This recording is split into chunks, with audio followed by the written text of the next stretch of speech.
like of that happening. And I think you can hold back and control it. And then I think there's a moment of giving in to the thoughts in your head. So I think it's a lot of control. And so then you're aware of, right? I mean, unless it's full blown into that, which I don't know. I don't really know. I don't know. I think I have this belief that the person who's still talking like that and still seeing a world within a world and their own versions of themselves and different versions of themselves, people are like, well, they don't know. They're fully gone. They've gone fully into that completely. And I'm like, or maybe they do know, and they don't want you to know that. They don't want you to know that they're fully in control. They like that. They want to live there. It's comfortable there. So I don't know if you could ever fully get the truth, because they're never going to let you know. Like, why would they? So they've created this fake place, this fake person, many fake people, and it helps them to survive. It's absolutely a survival mechanism, and a way of coping. So I think it's a way of coping with your difficult situations, or a way of coping, escaping, or it's a way of controlling. I think there's a lot to that, which speaks to the power of the mind, really. That's what that does. But it's super fascinating. I've noticed, there's some people in my family that, I mean, everyone, I think a lot of people have their things and their struggles and their traumas and stuff. But I do think that, also from reading a lot of comments on TikTok videos of people who have parents that are super narcissistic and things like that, you learn about, like, oh, there's a lot of humans in the world that are struggling with mental, problems and stuff. It's like, oh, mental health. And I hate the stigma around that, because it's almost like when you make something a thing, it becomes, we have no control. It's just this thing that happens to us, and I don't think that's good or healthy. I don't think it's right either. So I think it feels like you don't have control, but the truth is you do. You absolutely do. And it's just such a lie. It's such a lie. And it's, I think not only is it a lie from, I think, society, but I think it's easier for a lot of people to lie to themselves and think to themselves, I have no control. I think it's easier. I think it's a huge cop out.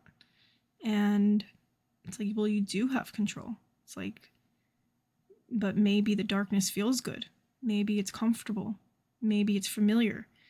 And instead of being honest with yourself about that and accepting and embracing, because maybe if you spend so much time resisting, that when you resist, but then you let yourself live there a little bit, it comes with guilt. But what if you embrace it? If you embrace it and you let yourself live there for a little while, then you are in full control. I don't understand our, I don't know, like why are we against the dark parts of us? Like sadness and pain. We do everything we can to try and not feel that. I think it's the biggest problem. So people are constantly, all day long, every day of their life, trying to not feel what hurts, trying to not feel anything that's not rainbows and butterflies. And it's like, it doesn't work like that. It's like, we are not just one emotion. We are every single emotion intertwined all together. Sometimes one is greater than the other, but we are capable of feeling every kind of emotion. And I don't know. I think it's super dangerous to live in like a world and a society that it's like, well, you feel sad today. That's wrong. You should not feel sad. Like, well, who says that I can't feel sad? You say? It's like, why do you think, me being sad makes you uncomfortable? Well, that says something about you more than it says something about me, right? So if me being sad makes you feel uncomfortable, are you sad? Deep down inside, is that the truth? The truth is what you're sad, so it makes you uncomfortable to see that I'm sad, you know? So you can have empathy and be like, well, you know, it hurts me to see you hurting. That's different, right? But I think if you understand all of that, you understand that people need to feel what they're going through. You cannot shun it out. You cannot cast it out, cast it away. You can't water it down. That's where we get into the problems that we have in this society. That's why we just live in a constant state of numbing. We just want to numb it. And it's like, you know, I feel like if you really want to do that, do that. But you're making a choice. You're absolutely in control. When I try to numb myself, I'm in control. From the second that I begin to the second that I stop numbing myself. Whether it's with music, whether it's with TV, whether it's drinking. I mean, it's you know, it's not healthy, and it leads to nothing. And you're going to be in the exact same place, maybe even worse off after, you know, when the morning comes. But you are in control. You made a decision. You made a decision right when you began to try and escape and try to become numb. You make a decision. You make a decision how you choose to speak to people. You make a decision how you choose to speak to yourself. Can you control your thoughts? Not really, but you know what you can do? You can train them. You can train your thoughts like you can train everything else in your life. You can absolutely train your thoughts. So some people like living in a state of consistent negativity because it's almost like it's comfortable. It feels good to be negative. And the only way I understand it is that it feels good to be negative because it's all that they've ever known. So it's comfortable because it's familiar.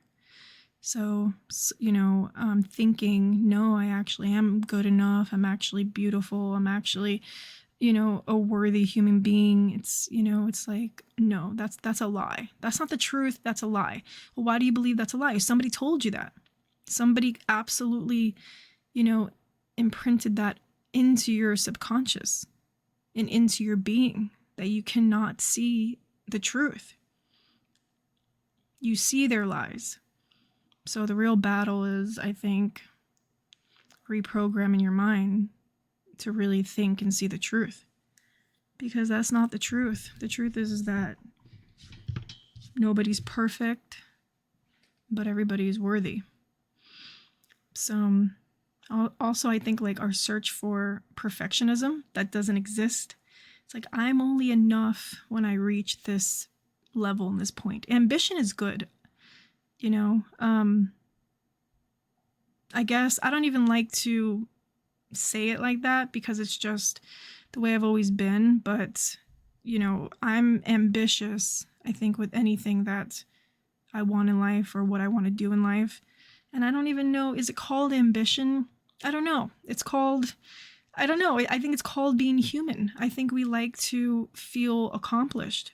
And I don't think it matters the way in which we like to feel accomplished. And I don't think it matters, you know, so somebody else has to validate that. So, you know, I say that you're accomplished, which makes you accomplished. And it doesn't work that way. Everyone in the world can tell you you're accomplished and you could feel like shit inside. he can feel absolutely like nothing.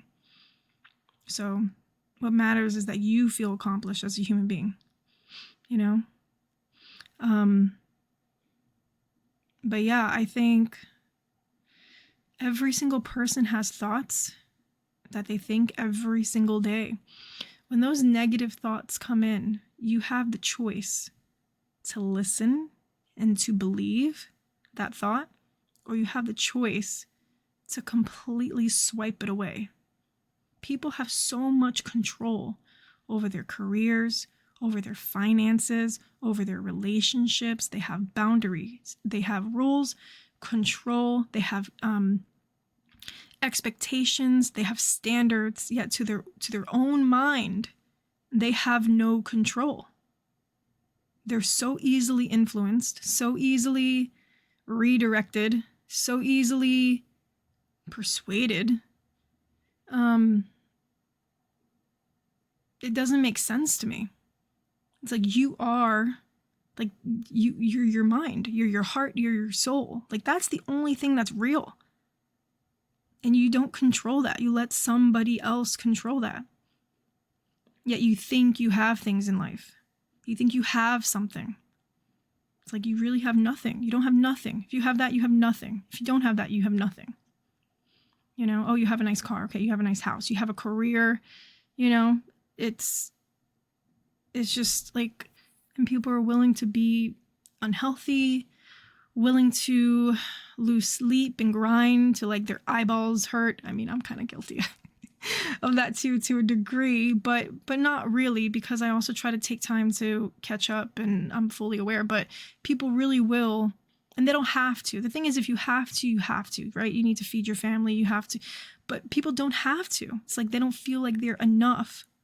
So it's like, I'm going to sacrifice, you know, I need to get here. So I need to not sleep. I need to not eat right. I need to go places and do things and deal with people I don't really want to deal with, but I'm going to accept. I'm going to accept this deal. I'm going to accept this person. I'm going to accept this business, you know, whatever, transaction, because if I accept this, I'm going to get to this place.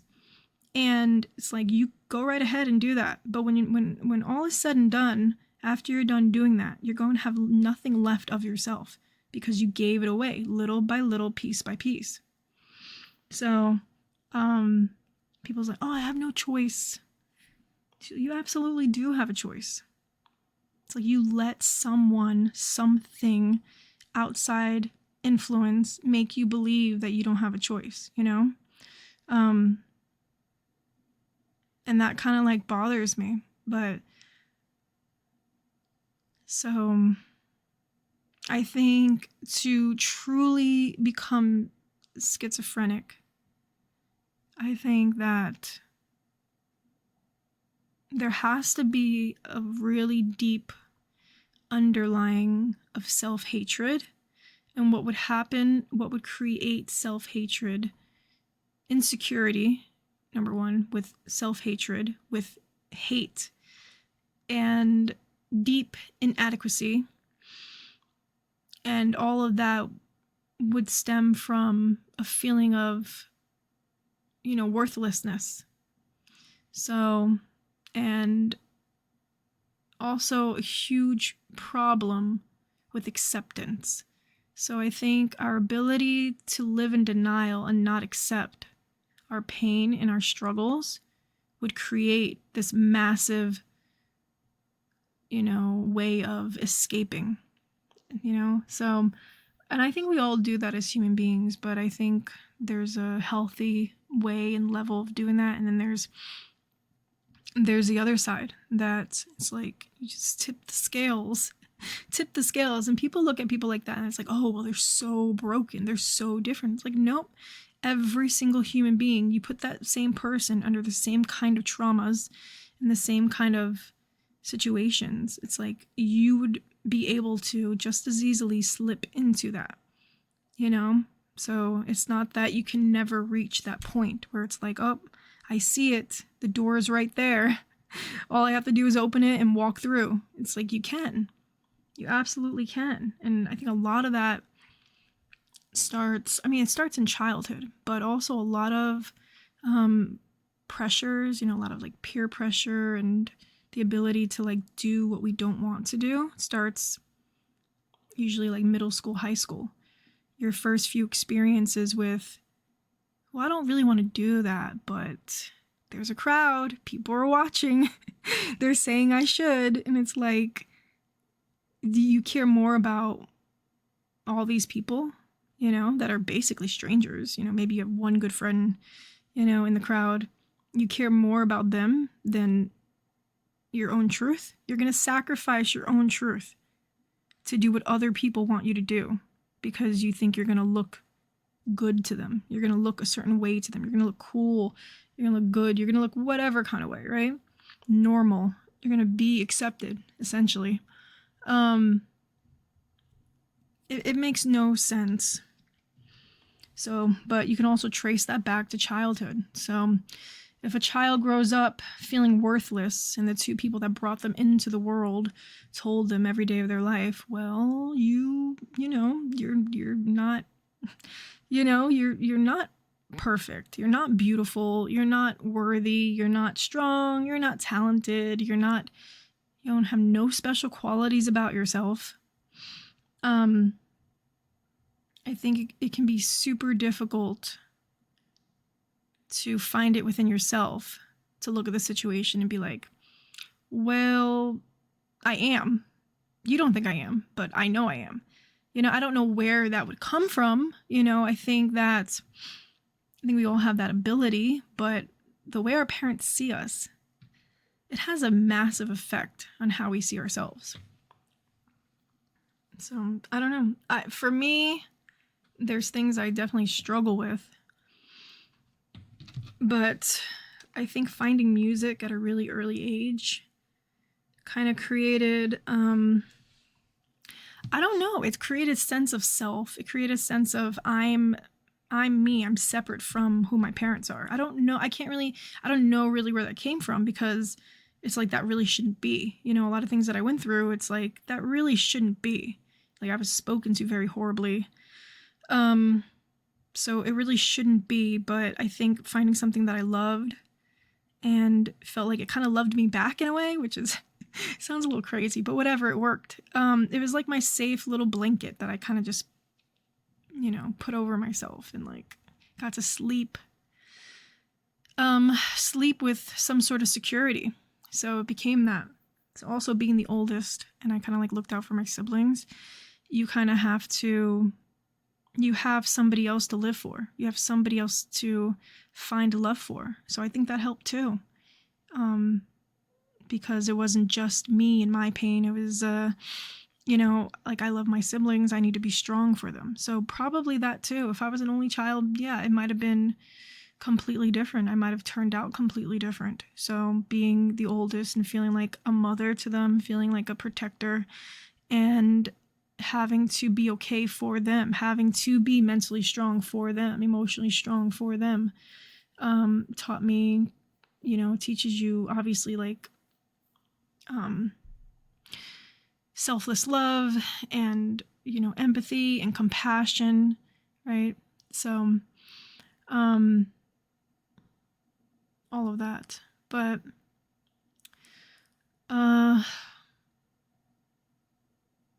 so yeah, there's times where I have really dark days and I will have really dark thoughts, not every day. There's times in my life where it was every day and that was super difficult. It was very, very difficult. When I was 21, it was really bad because I also had like a health condition. So dealing with a health condition and your body kind of feeling like your body's against you and you kind of feel like a prisoner in your own body, that messes your mind up in a huge way. That I wouldn't wish that on anybody. It's such a mental trip and you feel like you have no control and then you're like, what if I suffer with this forever? So, and it doesn't allow you to do your daily things you need to do. I struggled to even like go to work and then I got fired from my job. So that's a whole different thing. So, and I think our ability to see beyond what's put in front of us is so powerful. If you can do that, it's so powerful. It's to know that you're more than just a moment. Like, I am more than this moment. You know, to see that you're going to get beyond your moment. You're going to get beyond. So, and that's kind of like how I do it. So I don't think the dark thoughts that I have in my mind, you know, most days really, you know, at least a few days a week, that I think absolutely is created from childhood and created from what you need to live through every day and the things you see every single day and the things that the two people that brought you into this world said to your face every day and what you heard them say, you know, to people, to your siblings, to other people, and how they viewed the world and what they said about themselves and what they said about what your dad said to your mom, what your mom said about your dad, things like that. It creates, I think, a darkness. So, and I think you can understand other people's darkness because of that, which I think is a good thing. But, so the way that I see it is like, you know, it's absolutely a part of you, but just because it's a part of you doesn't mean it's a bad part of you. I don't separate it. I don't separate my darkness from my light. I live in balance with it every single day. So, and I'm thankful for it every single day. I would be a completely different human being if it weren't for, you know, the dark parts of me and the darkness that I lived through and seen. And so I think that people who are religious are like, oh, all loving God. My personal belief on that is God is not all loving. It doesn't work that way. And it makes people feel better to believe that we have this all loving God. And we don't. We don't. He's not all loving. It's like if he were all loving, the devastation, the amount of suffering that happens every single day on this earth would not exist. He is not all loving. We were created from love, divine love. We were created out of love. And once that creation was put into motion, there were ripple effects. And it set into motion everything that we've become. So, people want something to blame, always. You just want something to blame. So there needs to be a God that's all loving, and there needs to be a devil that is the opposite of that.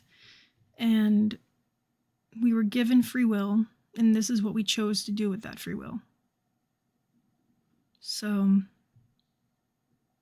the sooner we take responsibility, accountability for humanity, and like the sooner we, you know, not that you should take responsibility for somebody else's actions, right?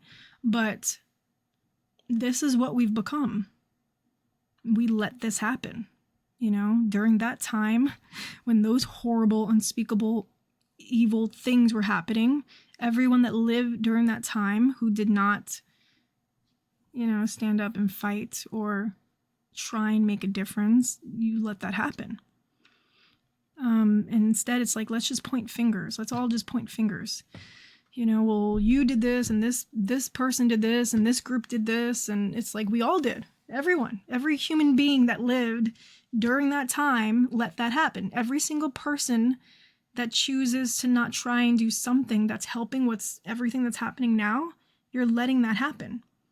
So if you have a platform and you're not choosing to speak, it's like you're letting that happen. You have an ability to make a difference.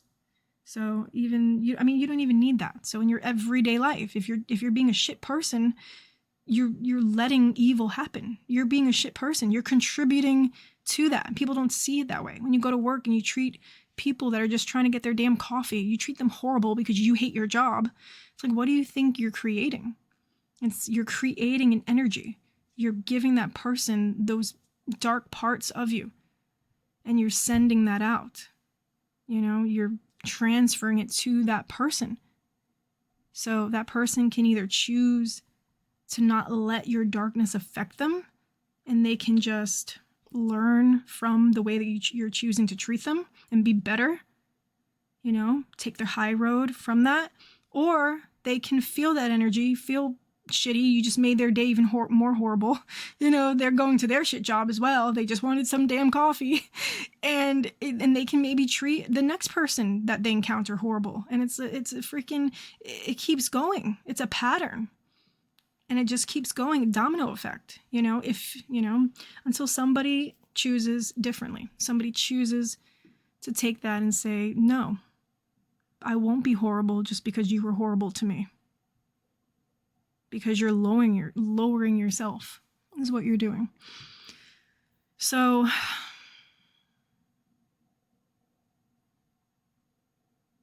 I don't know. But for me, I had horrible things happen and to me and around me. And I just thought to myself, no, I refuse. I refuse to let myself become horrible just because somebody else was horrible to me. Just because my parents were horrible to me. I saw the dark parts of them, and I just told myself, I'm not going to become who they are. So, it doesn't mean it didn't hurt. It doesn't mean it was easy. But I think you just decide. You decide who you want to be. You decide how you want to live your life.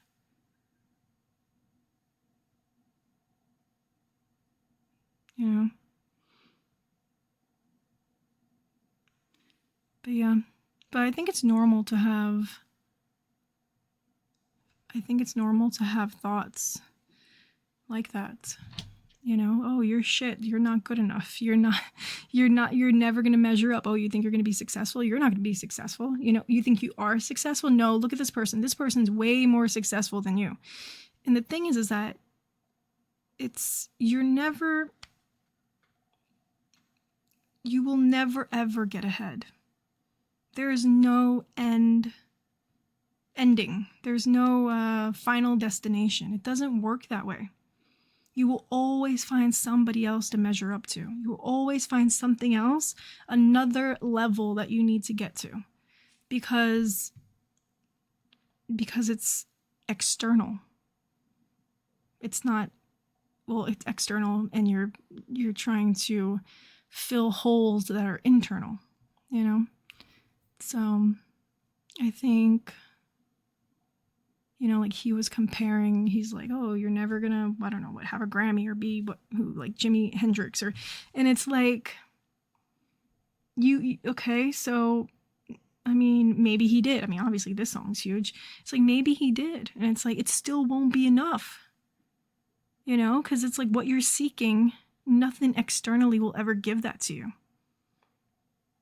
Something was taken from you internally as a child.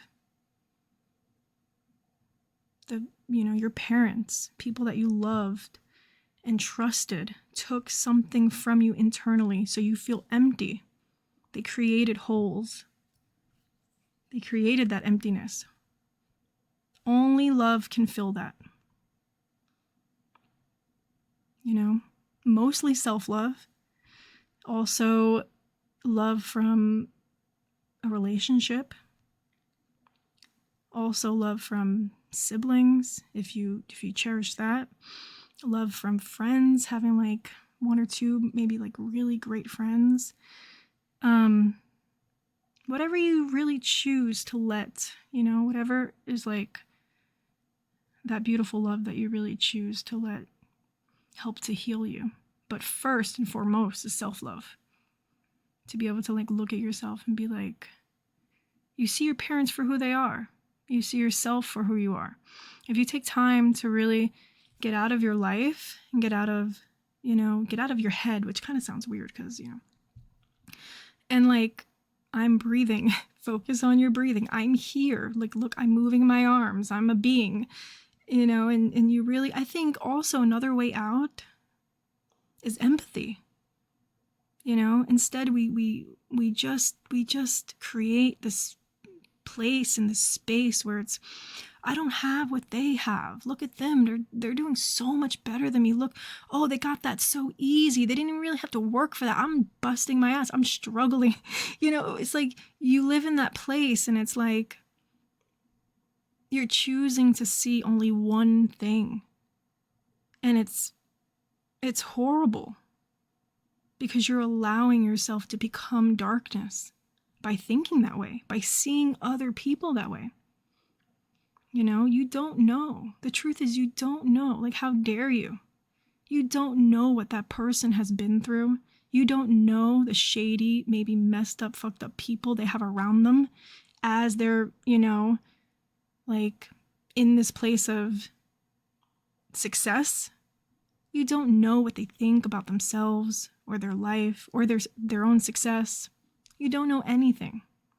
You just choose to see them, and you choose to see other people that you think are above you a certain way. So, and while you're doing that, while you're looking at this one little percent of life, right? There's people that are literally, I mean, I know people like, oh, well, I don't know. They're like, oh, well, you can't say that to compare, but it's the truth. It's because even that's become watered down.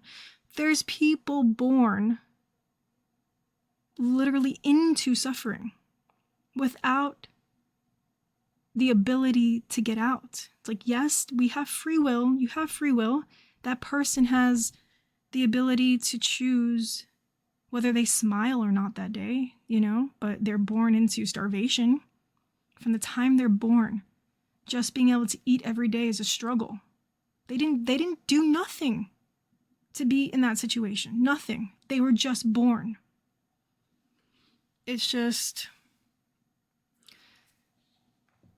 it's what you choose to focus on. It's what you choose to see.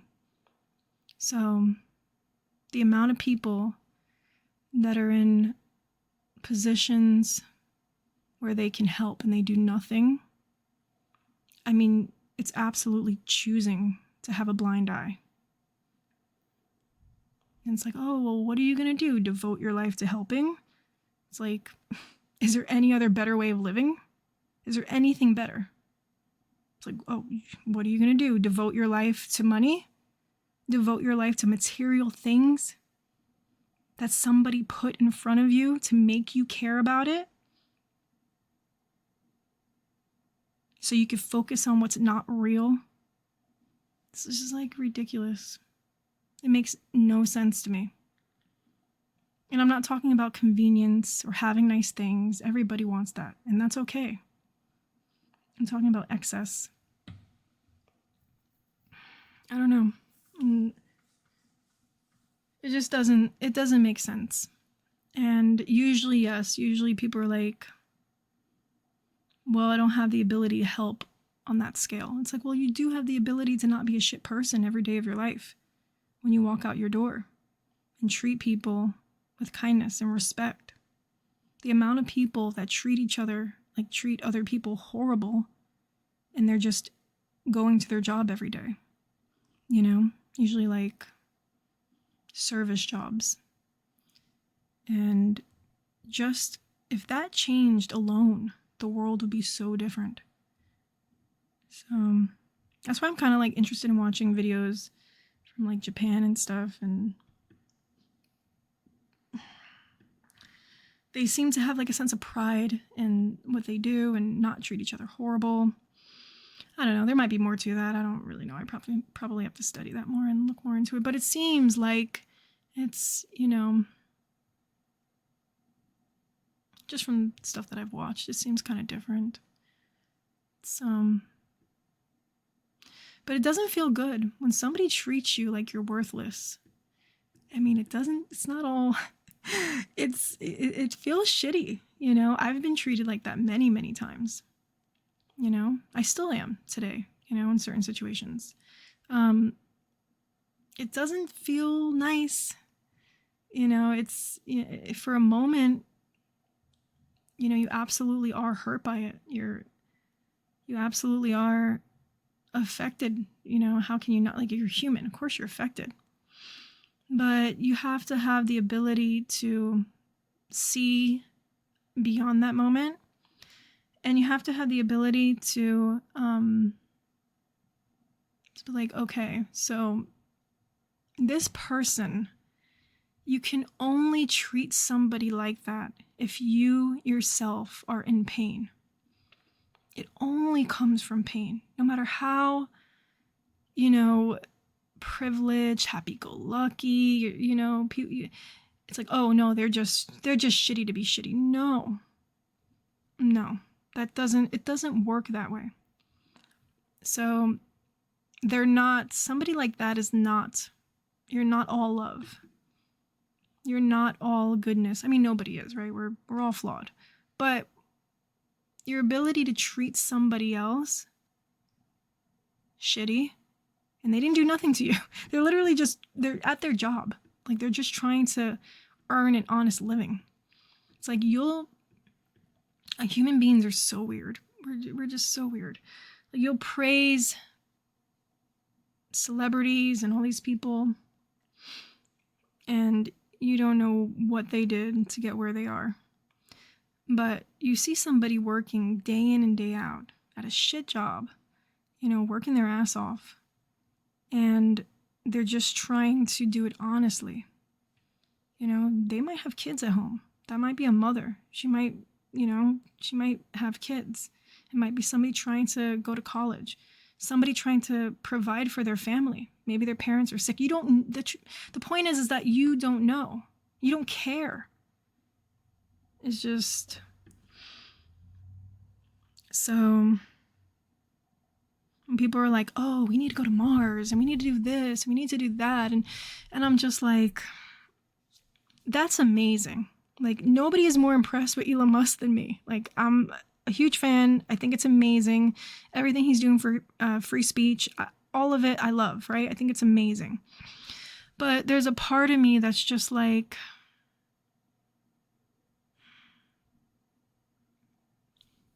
I don't know if it's the answer to everything. I think that it could be. Maybe he sees what I don't, right? I mean, we all have different minds. So, thank you for the follow, welcome in, which I think is amazing. The fact that somebody else has a different mind and they see what you don't see. I love that. Like, yes, I don't see what you see. Teach me. I want to learn, I didn't know. You just explained it to me. You taught me these things that I did not know. And now I know. Now maybe I see something in a way I never saw before. Like, that's amazing. So maybe my empathy gets in the way. I can't see beyond, but he does. And that's why he's here doing what he's doing, right? But I realize, just like children, right? Like my son, I observed, they do not, we all know this, they don't learn to walk before they crawl, right? Even if they crawl like for a day or two, they start crawling. They start swaying their body back and forth. There's that movement that needs to come first before the walking. And then the walking, and then it turns into running, and then the running, and then maybe it turns into climbing. And it turns into climbing, different heights, and they get more and more advanced, and then they just take off. And when they're in that state, when they're in that period of learning how to crawl and walk and perfect that, right? They're focused. They really don't do much else. They're not doing experiments. They're not doing the arts and crafts. That's what they're doing. They're learning how to perfect walking. They're learning how to perfect running.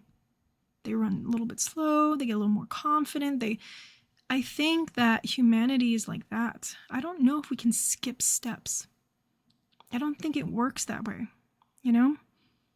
And if you try to, you're going to fall on your ass.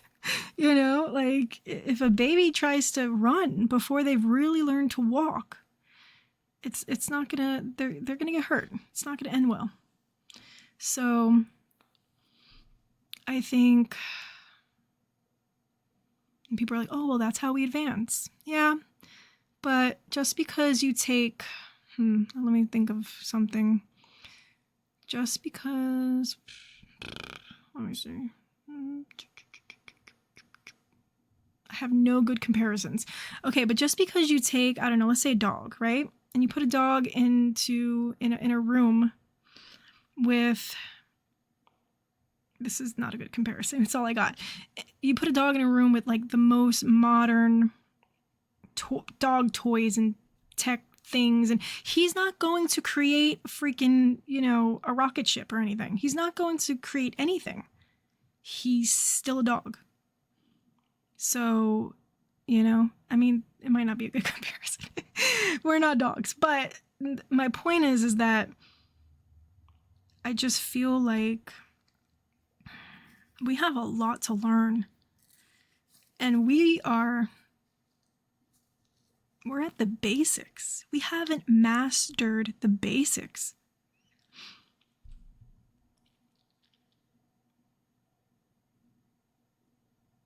I mean, look at what they're doing in freaking China and Japan. I mean, they're definitely doing something different than us. So, I mean, maybe someone's getting it right? That's what they're doing is very different. So, but I think it starts at home. I mean, it absolutely starts at home. That's a fact. But yeah, I don't know, you guys. I went off into like 10 different convos, but I was just talking about thoughts and schizophrenia. But I don't know. So yeah, I just feel like we have control over that. And I think that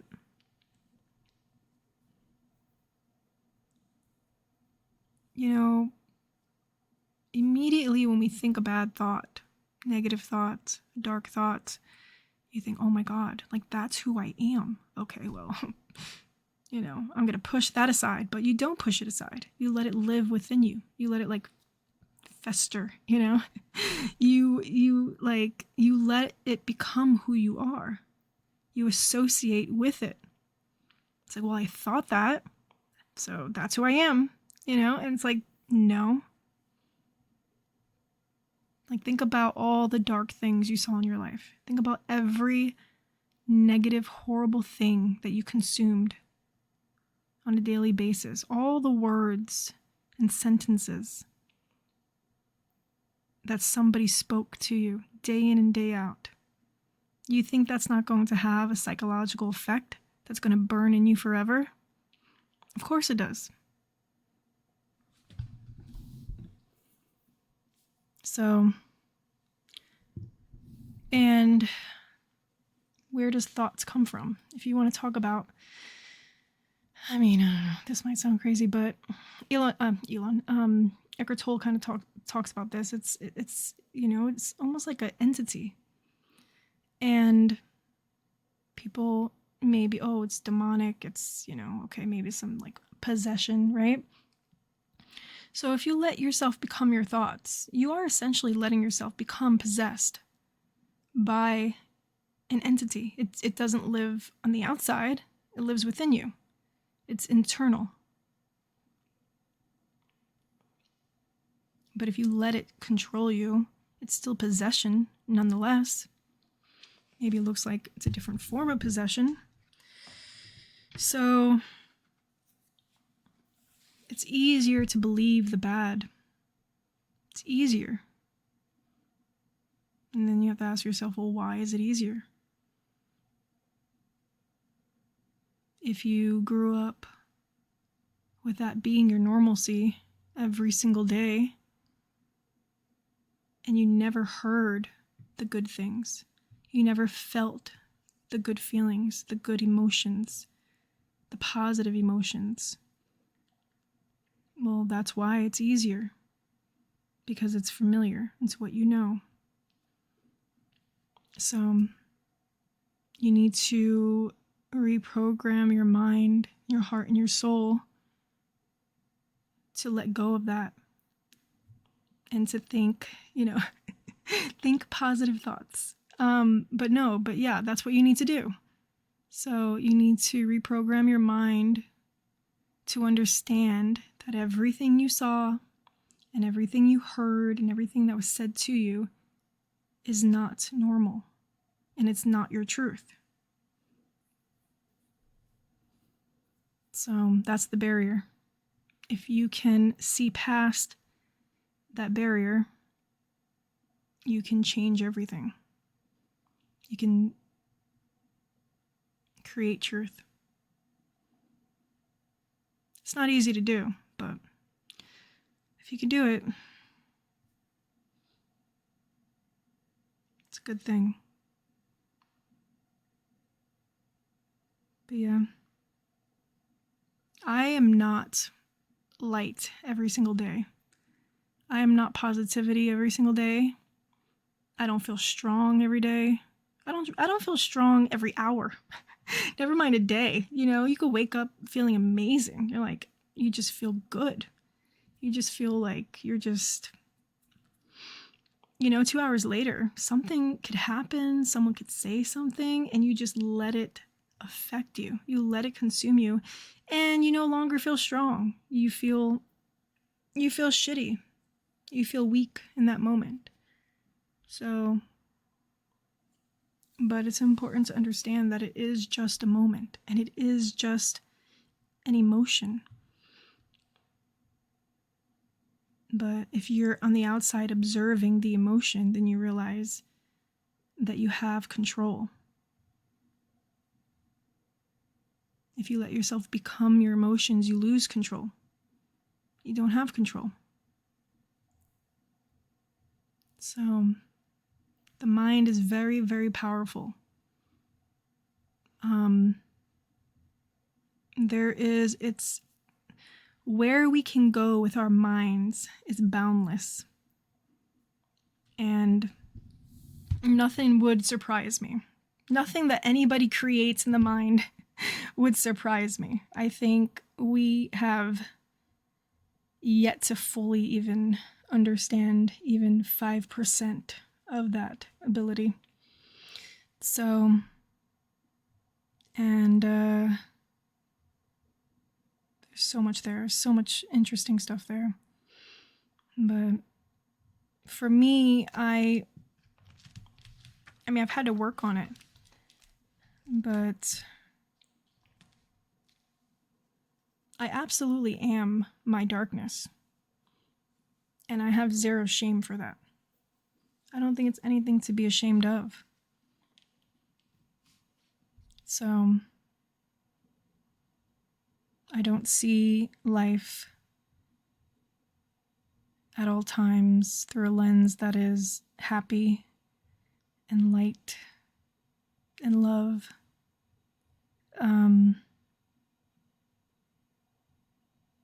I see pain and suffering. I see guilt and shame. And I see other people's demons. I think what happens is, I don't know, it's hard to explain, but I think I choose to see the beauty in that, the lesson in that, the life experience that had to happen in order for that to be created. The circumstance that they had to live through in order to convey that darkness, Hello, welcome. How old are you? 36. But yeah. So I think there's some people, because I am pretty positive and stuff like that. I think people, if people don't know you, I think it's easy to assume 39? No, 30. No, 36. I'll be 37 February 1st.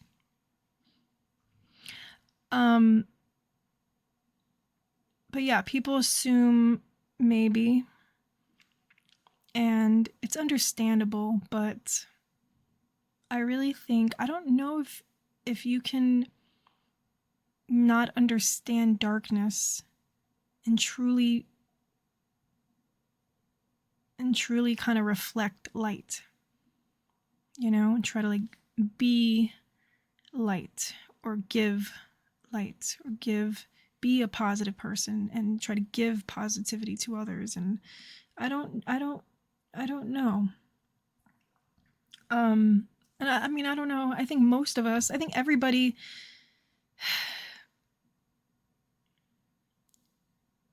kind of has that. So, because I don't think there's any human that has never experienced some kind of pain. I think our misconception of others is that they've only ever experienced happiness and good things and positivity because, oh, they live such a good life. They seem so happy. They seem so put together. And it's like, but they're still human. Maybe not as much as you. Me, I'm 39. Oh, you're 39. That's cool. When's your birthday? But yeah, you guys, I was talking about a bunch of things but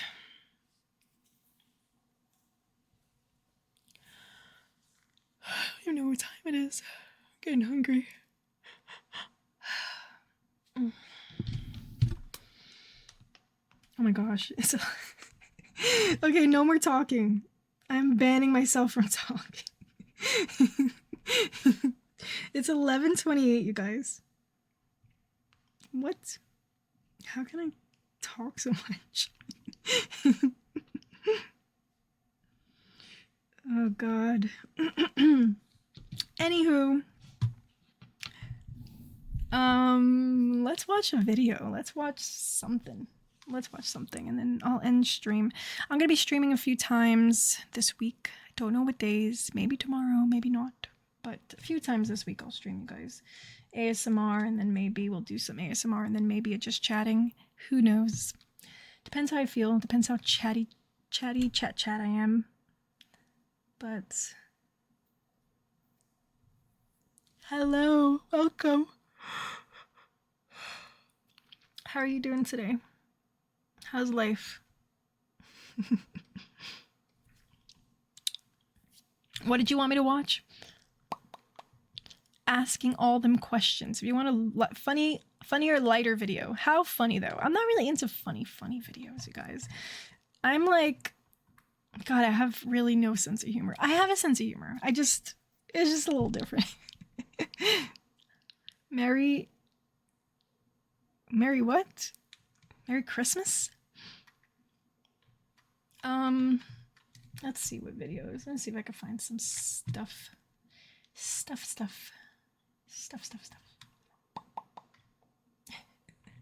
I'm just getting tired now.